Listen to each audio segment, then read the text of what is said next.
Hello everybody, Dr. Biggs here, back with a review for you all. I am back from my trip to Nashville. Everybody had a good weekend there. Managed to spend time with the family there and stuff like that. Hey, overall good time up there.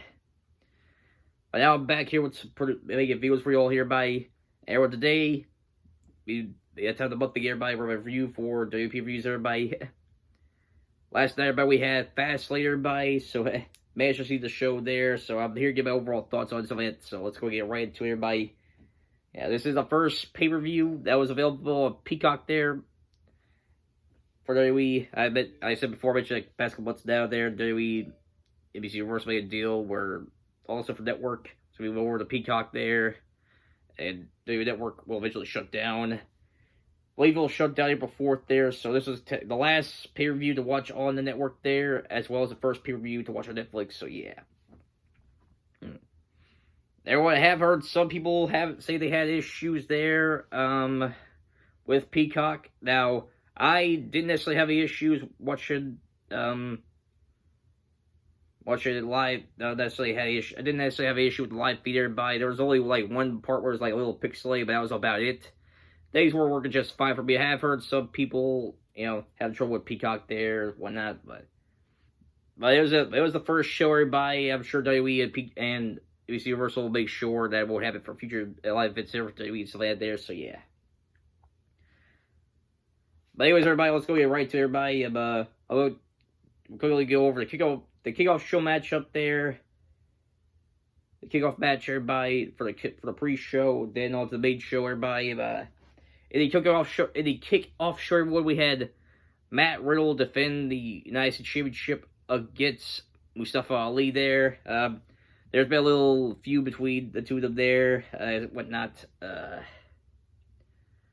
started with Ali first got a victory over Riddle a couple weeks ago on Raw.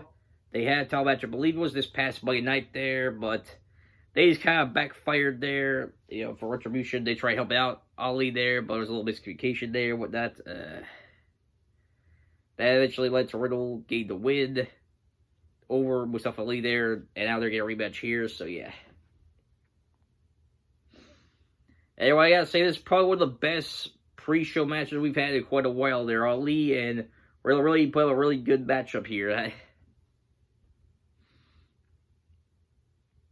Although I found it a little bit interesting there, as I thought there was going to be a little something with Retribution there, but Retribution were just being able to stay on the sidelines there. So this was so Ali was pretty much trying to prove things on his own here and whatnot. So, try to show how Retribution, how to get things done and whatnot. But despite all he put up a good effort there, he did eventually lose to Matt Riddle there after Riddle ended up catching Mustafa Ali there. He had him set up for the Bro Derek for the second turnbuckle, dropped down, pinned him down there for the 3 against the way they retained the United States Championship there. So Matt Riddle continued his run as the United States Champion there. So after the match, everyone, Ali got very upset there. He was, even though they had literally no interference in the matchup there, he was blaming the other members' Retribution there for his loss there, something like that. First started with Reckoning there, a.k.a. Mia Yim. And Ali tried to tell her get back in line. She refused. Then she had to walk out of the ring there. Then he went on Slapjack, a.k.a. Shane Thorne. And he walked out of line, eventually walked out there. Then it was at the Mason T-Bar there. And he was yelling at both of them there. And Mason T-Bar, they had enough. They have grabbed Ali, given a double choke slam, and left him in the middle of the ring right there. So, so everybody, I think this is, sorry, I might some words there, but I think this is probably the end of Retribution there, everybody. So, and I figure it would be, it was going to be a matter of time because Retribution, they definitely lost a lot of steam the past several months there. I mean, first, we had the Bill as this big threat there, and stuff like that.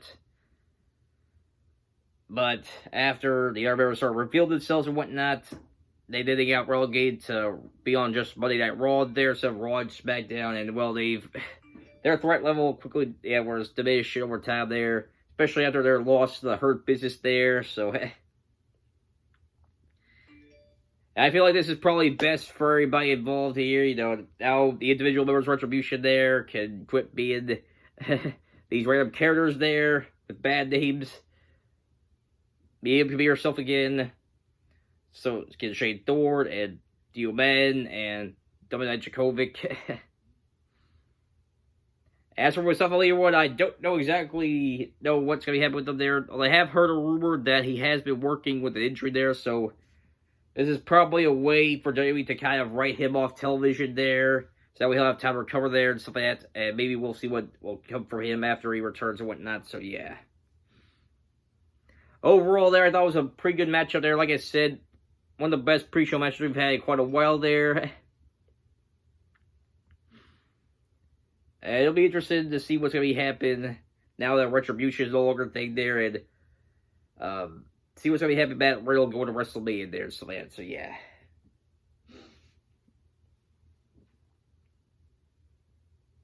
Now we move on to the main show by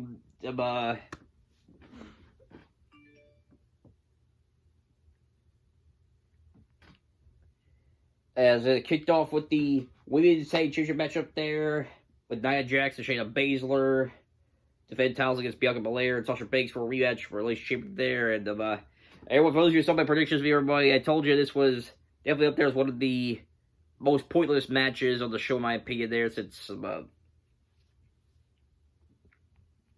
already see this match happen at Elimination Chamber there and stuff like that. Plus, like I said, this match was kind of at now it's the last minute and whatnot, so half-heartedly there, so didn't really have much expectations for the matchup there, so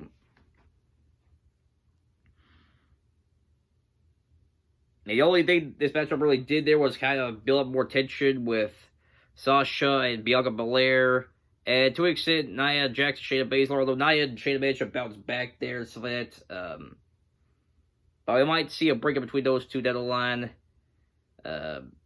although they're the current Women's Tag Champs, so like I said, my predictions for everybody from Fastlane, there aren't too many women's tag teams in WWE right now there, so I honestly don't know who WWE could have to take the titles away from Baszler and Jax at Mania there, so I guess we'll have to wait and see, but and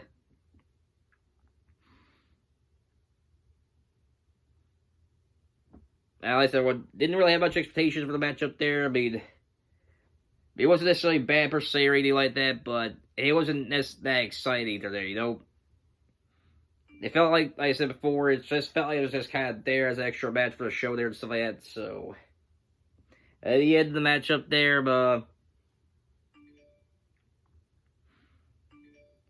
there's a little miscommunication there between Bianca Belair and Sasha Banks there. Sasha had the Banks thing locked in. I can't remember if it was on Shayna Baszler or Nia Jax. I think it was Shayna Baszler there. Bianca tried to stop Nia there, but Shayna missed it, hit Sasha instead. Then I let the two of them argue there, stuff like that. Then I like to Shayna getting the roll and take advantage of the situation, rolling up Sasha Banks there to get the win. And retain the title for her, Nia Jax there.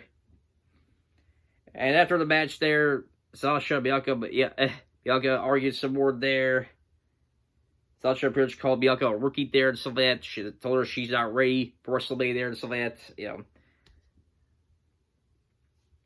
Let's have her turn heel here tonight. So Bianca Belair's gonna be in WrestleMania as a babyface, while Sasha's gonna be in as a heel in their matchup there. So yeah,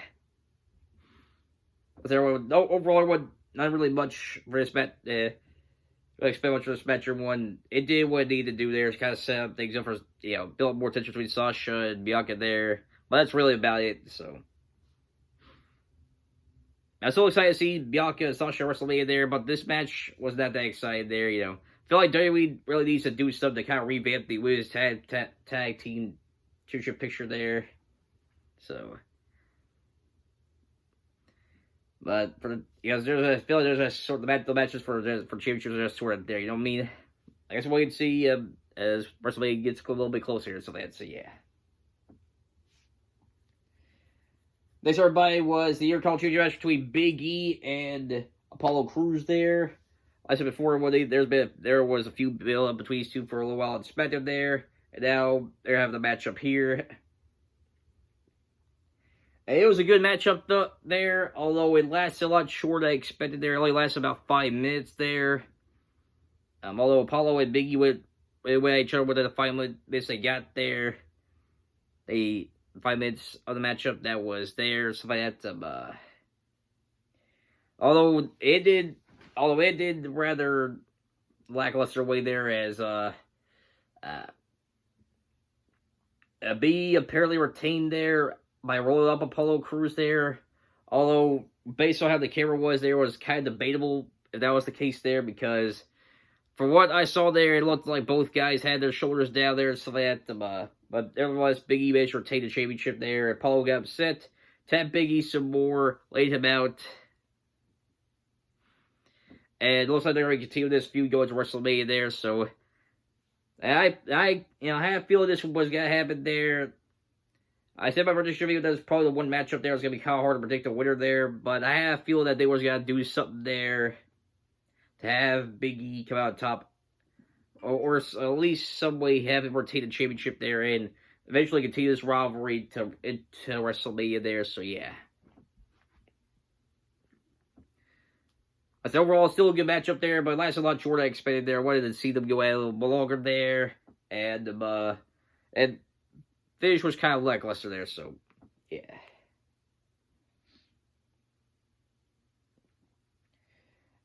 There one.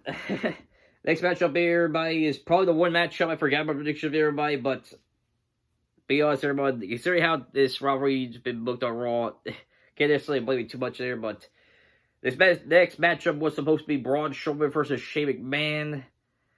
For those who've been following Raw, there's been kind of like a rivalry build up between Braun Strowman and Shane McMahon there for the past couple of weeks now.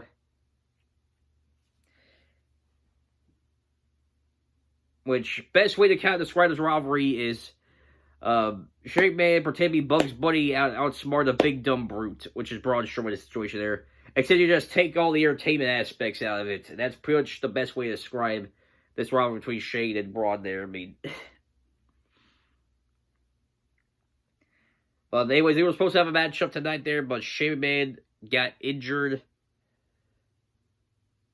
Air quotes. So he ended up. There was a little segment between Elias and Justin Riker and Shane McMahon there. Elias was out there to do a performance there.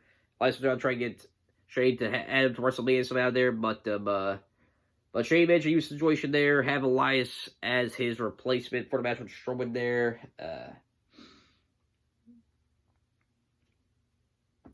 Not really much of this match, everybody. It was just a squash match you probably see on Raw or SmackDown there. All the more likely on Raw, since both Elias and Braun are part of Raw there. Elias got some offense in, but Braun pretty much destroyed him during this matchup here. Right power slam at the 1, 2, 3. So kind of continuous rivalry between him and Shane. So yeah, that's all pretty much all I can say for everybody. There's probably the other pointless matchup ahead of the show there, aside from the Women's Tag Team Championship matchup. But at least the Women's Tag Team match, you could justify a little bit there, kind of build up, a little more tension between Sasha and Bianca there. But this match, I felt like you could have had the Braun versus Elias matchup there for like episode Raw. It would not have made that much of a difference. So yeah. Yeah, probably the weakest match of the show in my opinion there. So yeah. Next, everybody, after matches that have not lasted that long there, we're that exciting there. This is where Fastlane started picking up steam there, as the next match was Seth Rollins versus Shinsuke Nakamura there, which was a match that was announced after what happened this past Friday on SmackDown there, where Seth was kind of trash talking Cesaro there and stuff like that.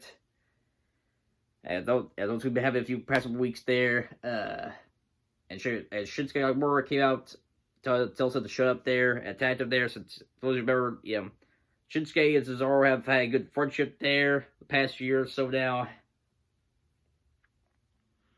And they were once tag team champions there or something like that. So, they're no longer together as a team there. They're still good friends there and whatnot. So, yeah. So, this match was set up there. So,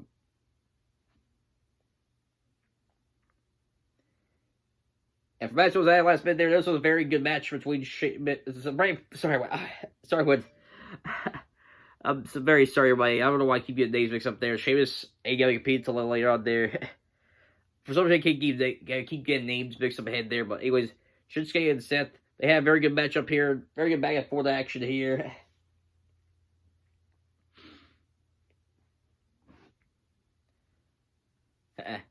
I believe this is only the second time we've seen Seth versus Shinsuke one-on-one. I believe the only other time we see them face off was back at Survivor Series 2018 there. So, now I don't know how I would compare this matchup to their matchup there, since it's been a while since I've seen that show, but that was a really good match between Shinsuke Nakamura and Seth Rollins here. Very good back and forth action here. But in the end, Seth did manage to get the win after a reverse heel kick on Shinsuke there. And then eventually hit him with the curb stomp to get the win there. So, Shinsuke lost there. He looked strong to defeat there. Gave Seth a tough fight. And hopefully, they will do something with Shinsuke there.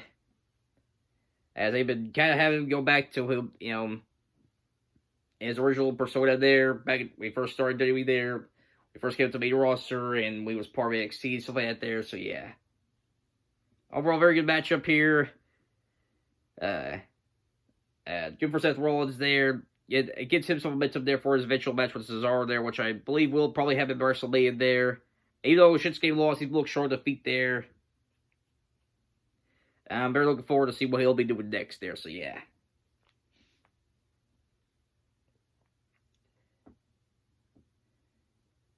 Next, everybody, we had Drew McIntyre versus Sheamus. A no-holds-barred match, everyone. My apology, everybody. In my prediction video, everybody, I said it was going to be last man standing matchup there, but apparently that was not the case there. It was a no-holds-barred match, so as y'all know, for Raw there, Sheamus and Drew have having a very back-and-forth rivalry there. And this is going to culminate to that there. Although the outcome was going to be predictable there, since today we already announced that this past Monday Night Raw was going to be Bobby Lashley versus Drew McIntyre for the Championship WrestleMania there. But even that being said, it was still a very good matchup here. Sheamus and Drew really went at it there. Very back and forth, very hard-hitting matchup there. They used tons of weapons against each other there. They fought all over the place from inside the ring to the outside. Around the entrance ramp, they're the past security barriers and whatnot there. Even went up in the screens there for the for another dome there. I can't remember if it was Drew or Sheamus that went, but they ended one of them going through the day caused the sparks to fly and whatnot there. So it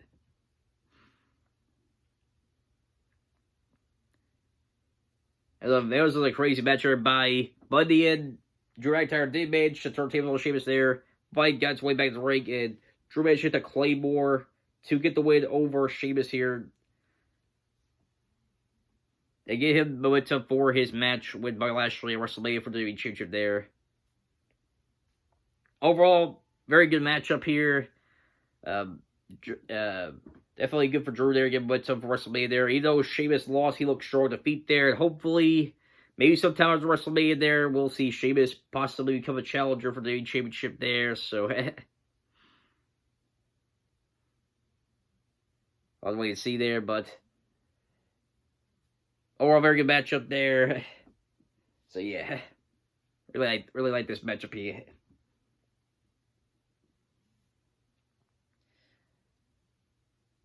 Everybody, next up here was Randy Orton versus Alexa Bliss here. Now, my prediction of everybody didn't necessarily pick any particular winners there, since I felt like this match was going to be more of a setup for the return to feed there. But they did technically kind of have a match of sorts there, although there wasn't much physicality, though. More of a storytelling aspect there, this match.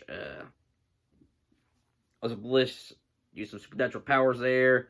somebody fired there, shooting fireballs, and she was. It's to tell these to have one of the lights up things. You know, I'm talking about everyone from the top of the stage, where for stage there they have lights on there, so that she had. They did a shot where the windows fell on top from her top there, nearly hit Ray Jordan there, so like that. And of course they had to spew out the black goo there and whatnot. So yeah, as they have been doing for the past couple weeks now, Raw.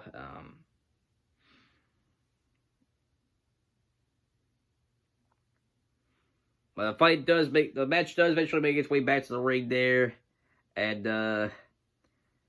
then so you see a hand pop up from through the ring here, and that surprise Ray Jordan, and out from the hole it's shoot the ball of fire there. The Fiend ends up emerging there. So the Fiend has officially returned, and with a new design, all burnt up design there, like stuff like that there. I remember watching MDT, My Damn Toys, review the show, and he said it kind of reminds him of Jason, Part 7 Jason there from Friday the 13th, Part 7 there. I kind of see some of the inspiration for that there, so it's cool to see the Fiend back there. I'm digging the new look there. And the match does eventually end there with the Fiend hitting Sister Abigail Ray Jordan, and Alexa Bliss crawls on top of Jordan to pin him, and she got the win over Ray Jordan there, so yeah. So, like I said, everyone, overall, not really much action going on in this matchup here, but I thought it was good storytelling for what it was, and it was cool to see the Fiend return there. So now I guess the next thing will be the Fiend versus Ray Jordan in some form match at WrestleMania there, so that should be good to see, so yeah.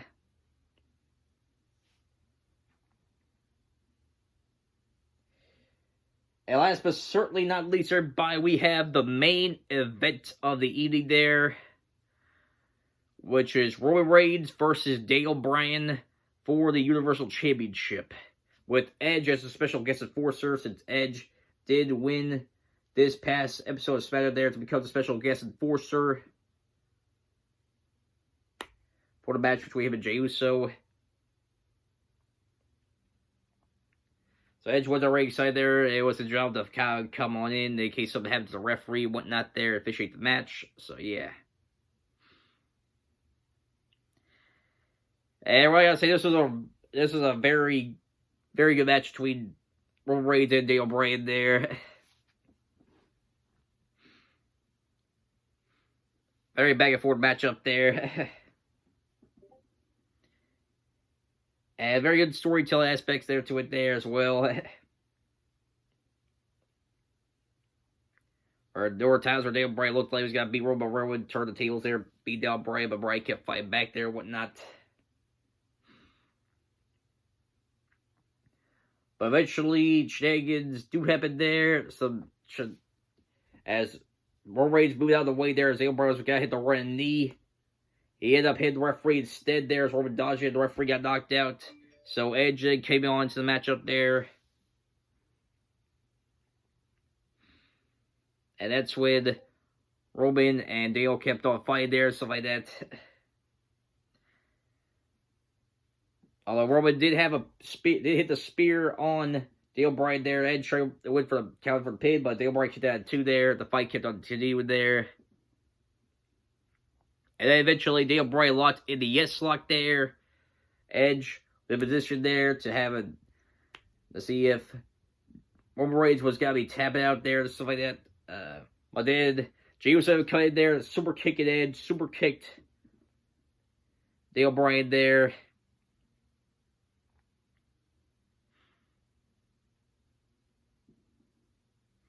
Then Jey Uso was got a sealed chair out there. He was looking to hit Daniel Bryan.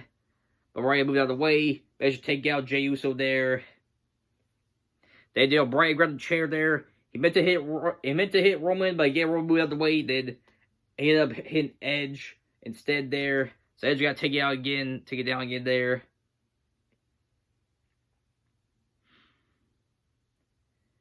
Roman tried to attack Daniel Bryan there, but in the end, Daniel managed to lock in the yes lock there. Roman Reigns tried to fight, but he gave a slight tap out like this here, but there was technically no official to see it there. But that's when Edge decided to come back up, and he grabbed the steel chair. He beat down Daniel Bryan with the chair as well as Roman Reigns there. Edge got very frustrated. He ended up walking out of the match. And a new referee came on in.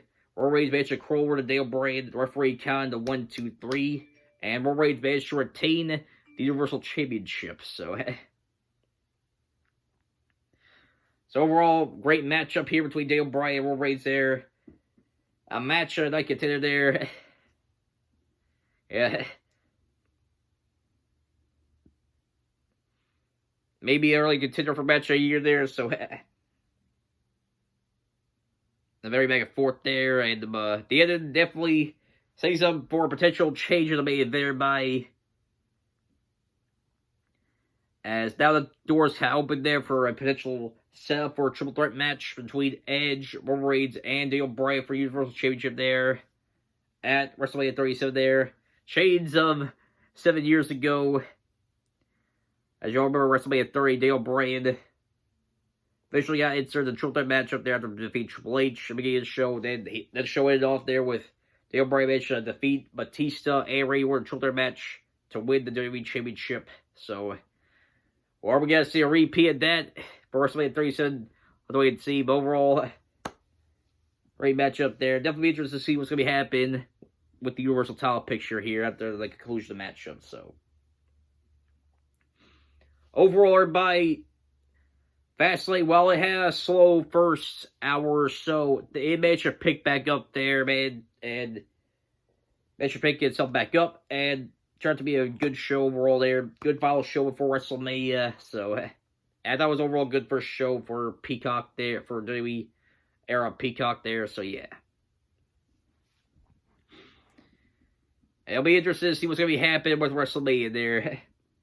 Only about 3 weeks away, everybody, so my next review will be on WrestleMania's nights 1 and 2 there.